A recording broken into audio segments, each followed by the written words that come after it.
Génération IT de SCC, le podcast hors série d'IBM dédié aux professionnels de l'IT.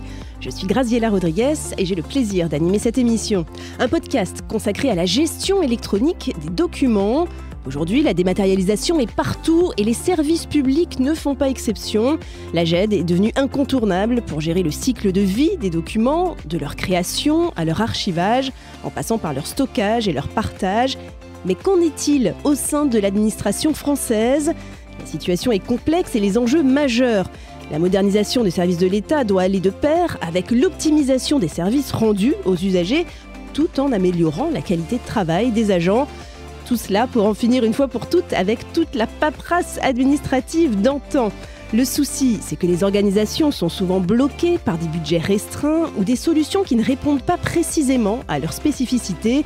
Dans ce contexte, une question se pose: comment optimiser le parcours du document au sein de l'administration pour répondre aux usages et aux besoins métiers ? C'est le thème de ce podcast et on en parle avec nos invités. François Levelu, bonjour. Bonjour. Responsable de la BU IBM Red Hat pour SCC. Et Rouzbeh Barumandzadeh, bonjour. Bonjour. Directeur de la BU ECM BPM chez Arondor. François Levelu, je me tourne vers vous pour entamer nos échanges. Où en est-on actuellement de la GED au sein du service public ? Alors, Graziella, la gestion de documents n'est pas un sujet nouveau du tout pour l'administration. L'administration de tout temps a géré et continue à gérer et gérera des millions et des millions de documents. Alors, qu'est-ce qui est nouveau ? Ce qui est nouveau, c'est un jeu d'opportunités finalement qui arrive. La première opportunité, c'est évidemment une capacité technologique, une modernisation des solutions qui est extrêmement forte en ce moment. La seconde opportunité, elle est liée au grand projet de modernisation de l'administration qui est attendu évidemment des pouvoirs publics, mais également qui est extrêmement attendu des usagers. Et puis, troisième point, ce sont les contraintes budgétaires qui sont inhérentes à l'administration et qui se sont accrues par ailleurs dans les mois qu'on vient de vivre avec la pandémie, les sites fermés, etc., qui ont mis une contrainte supplémentaire, on va dire, sur l'administration et sur les agents. Merci François pour ces éléments de contexte. Je me tourne vers vous, Rouzbeh Barumandzadeh. La gestion de la dématérialisation a-t-elle toujours été aussi complexe pour les administrations ? Alors non, pas du tout. Ça fait, si je reprends ce qu'a dit François, donc ça fait un moment que la GED existe et ce qu'on s'est aperçu avec entre ce qu'il y a 20 ans et ce qui se passe aujourd'hui, c'est que c'était une chose de stocker la GED et voilà, donc chaque entité, chaque métier dans le public s'occupait de stocker ces documents et à un moment donné, c'est une chose de stocker, mais c'est d'accéder à l'information. Voilà, ces documents-là, et on s'est aperçu que de plus en plus les modèles évoluent et que les entités entre elles peuvent communiquer. Et on peut très bien retrouver des documents dans une entité métier qui peut être utilisé dans une autre entité métier. Donc le but aujourd'hui, c'est vraiment d'apporter une GED qui capitalise autour de différents documents au sein d'une collectivité, par exemple, pour un usager lambda qui aurait besoin d'une demande quelconque dans une collectivité. D'accord. Alors, comment la GED, justement, peut-elle favoriser cette harmonisation des processus métiers que vous évoquez ? L'harmonisation qu'elle va apporter, c'est aujourd'hui, ce qu'on s'aperçoit, c'est qu'un document, souvent, est rattaché à un processus. Quand je dis processus, si je prends un exemple d'une demande, si je reste focalisé sur les collectivités, on peut très bien faire une demande de permis de construire, par exemple, et dans cette demande de permis de construire, on va apporter un ensemble de documents pour composer son dossier. Donc, lors du dépôt de ces documents, on peut très bien les déposer aujourd'hui à travers des portails qui permettent déjà de déposer électroniquement les documents. Automatiquement, ces documents vont intégrer une GED dans le système et vont déclencher un processus. Le processus qui est associé à la demande de permis de construire, qui va être composé de plusieurs étapes avec de plusieurs intervenants au sein d'une collectivité. Voilà. Alors justement, est-ce que vous pouvez nous le détailler, ce processus ? Comment il fonctionne, cet enchaînement ? Si je me focalise sur cette demande précise, je ne la connais pas particulièrement, mais dans l'idée, c'est que cette demande, elle va arriver. Automatiquement, elle va déclencher une tâche. On appelle ça une tâche d'un processus, une tâche d'un workflow. Cette tâche va être, on va dire, associée à un gestionnaire qui va contrôler l'ensemble du dossier, s'il est complet ou pas complet. Une fois qu'il est complet, il va être automatiquement validé. Cette validation de tâche va générer une tâche au sein d'une autre entité qui justement est peut-être plus dédié à la gestion du parc immobilier au sein de la collectivité et qui va accepter ou pas la demande de permis de construire, par exemple, de rajouter un étage sur une maison, par exemple. Voilà. Et si elle s'est validée, automatiquement, ça va générer un courrier qui peut être sorti et qui va générer le permis de construire et qui peut être envoyé automatiquement auprès de l'usager. Quel est l'intérêt finalement de recourir à la GED pour les administrations ? C'est d'abord une question de rapidité d'exécution ? Pas que, mais en tout cas c'est sûr qu'on arrive à cette finalité-là qui est très importante. L'idée de s'orienter vers l'électronique, c'est ce qu'on s'est aperçu, c'est pourquoi on s'est tourné vers ça. Ça fait depuis plusieurs années, l'informatique de façon générale, on a tendance, à l'époque on utilisait beaucoup de papier, et ce qui se passait, voilà, le papier était distribué d'un étage à l'autre. On avait des personnes physiques qui se déplaçaient avec des paniers et qui se déplaçaient de bureau en bureau.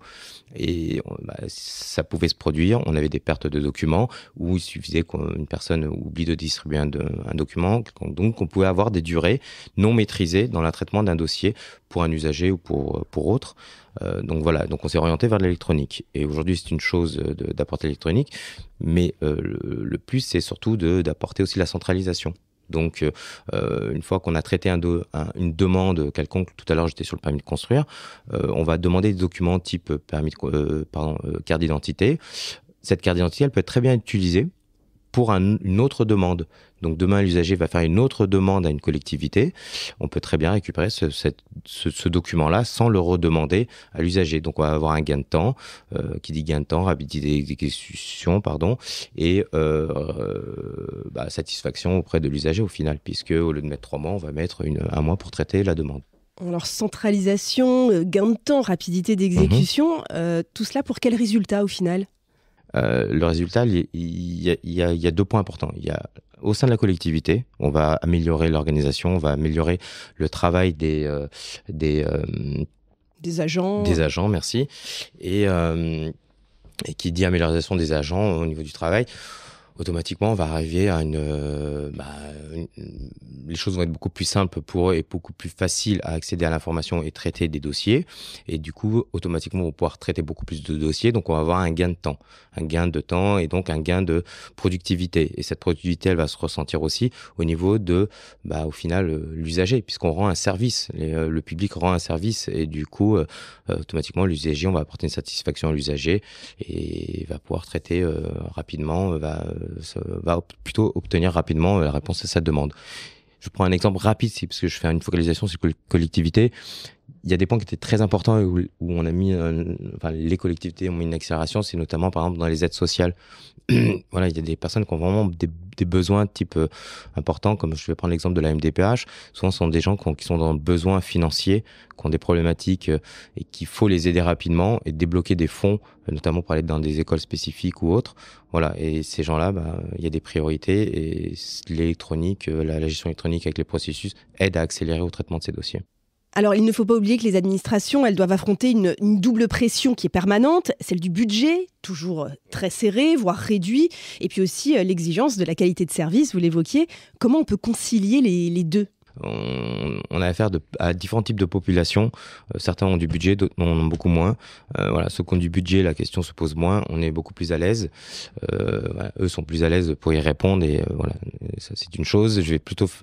On va basculer sur l'autre partie où ceux qui ont moins de budget, du coup, il est plus difficile. Donc, la démarche à suivre, c'est quand même, ce qu'on les conseille, c'est de s'orienter avec d'autres organismes qui auraient déjà mis des solutions en place et gagner un temps au niveau des coûts et choisir vraiment une direction directe. Et souvent, on s'oriente aussi vers des solutions clés en main.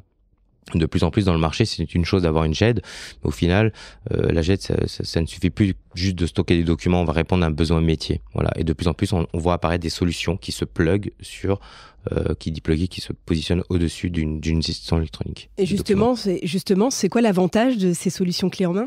L'avantage des solutions clés en main, c'est que le coût est moins important. On va apporter une application qui répond, par exemple, à la dématérialisation des factures. C'est des processus qui sont assez communs entre les différents organismes. Du coup, au lieu d'avoir un produit spécifique clé en main, on va partir sur une solution qui répond aux besoins. Après, l'organisme doit s'adapter un petit peu à ce processus Mais au moins, le coût est largement moins important qu'une application spécifique dédiée à son organisme. Nous arrivons à la fin de ce podcast. Alors peut-être quelques mots pour terminer sur les éléments clés à retenir pour réussir l'optimisation de la GED. Je me tourne vers vous, François. Alors, Graziella, moi ce que je retiens, c'est que j'ai une vision double. C'est-à-dire j'ai la vision de citoyen. Moi je suis très engagé et très attentif, très volontaire. Et j'attends beaucoup de l'administration qu'elle se simplifie et qu'elle me permette d'être un usager plus heureux et plus efficace. Et puis en tant qu'entreprise, SCC est un acteur qui travaille tous les jours avec le secteur public et donc cette simplification, elle nous intéresse aussi en tant qu'entreprise et elle nous intéresse en tant que fournisseur de l'administration et on est heureux d'avoir ce partenariat avec Arondor pour pouvoir proposer des solutions d'efficacité pour le secteur public.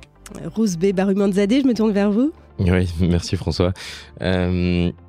Moi, je vais regarder plutôt sur l'activité, puisqu'on est une société d'intégration et d'accompagnement des clients. Les mots à retenir, que j'ai exprimé de mon côté, ce serait vraiment de penser à faire un état des lieux, un audit de l'état des lieux avant de vous lancer dans ce type de projet. N'hésitez pas à échanger avec d'autres organismes à peu près de même taille que vous pour voir quelle direction ils ont pris, quelle solution. Et pensez à vous faire accompagner. Donc nous, on est là, on travaille avec SCC également et si besoin, on est là pour vous accompagner. Merci à vous. L'IT au service de la GED pour une dématérialisation efficiente à tous les échelons de l'État. Merci à vous deux. François Levelu, responsable de la BU IBM Red Hat pour SCC. Rouzbeh Barumanzadeh, directeur de la BU ECM BPM chez Arondor. Et merci à vous, auditeurs, de nous avoir écoutés. Et à très bientôt pour un prochain épisode de Génération IT de SCC, le podcast hors série d'IBM dédié aux professionnels de l'IT.